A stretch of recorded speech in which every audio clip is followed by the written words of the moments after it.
Australia rallied their group so chaotically late that actually figure out any meaningful patterns. Despite their sometimes absurd behavior, they have generally assets and shortcomings. We have seen this before in their top batting.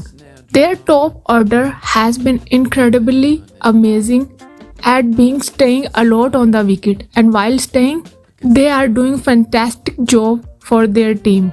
They have also been able to make a good run rate score.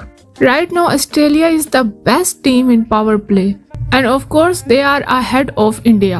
But now this could be made more difficult by the injury to Travis Head. But it's still very early. Currently we don't know about the truth is that none of this matter. Basically kind of a dead great start. Falling apart terribly in the middle, and it's not only they are dropping the wicket, additionally they are not scoring at a favorable run rate. Therefore, it's undoubtedly refrained from excessively attacking in light of numbers. Their middle is slightly ranked ahead of Afghanistan, a country that is not the setting you always wanted to be with. The bat at the death is unquestionably.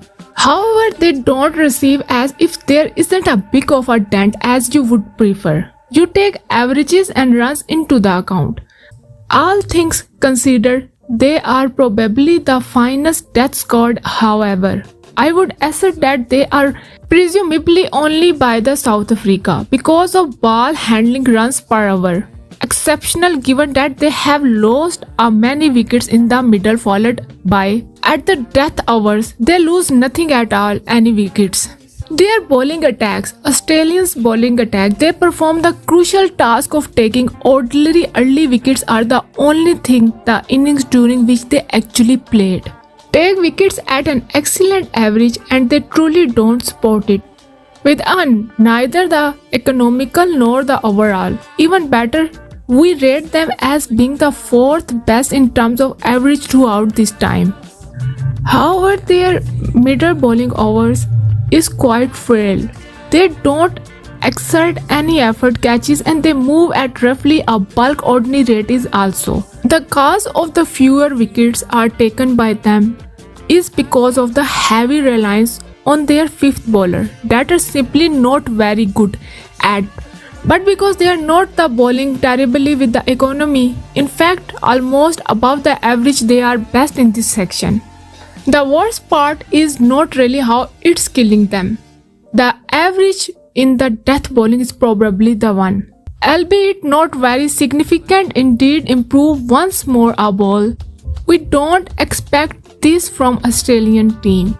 If we inspect the wicket and the fielding when combined, their economics rank among the least effective bowling teams at that overs. We hope that the Marcus Stoinis has a good World Cup ahead and will be the one of the greatest bowler in World Cup history, however, because he performed really well in the previous World Cups for Australia.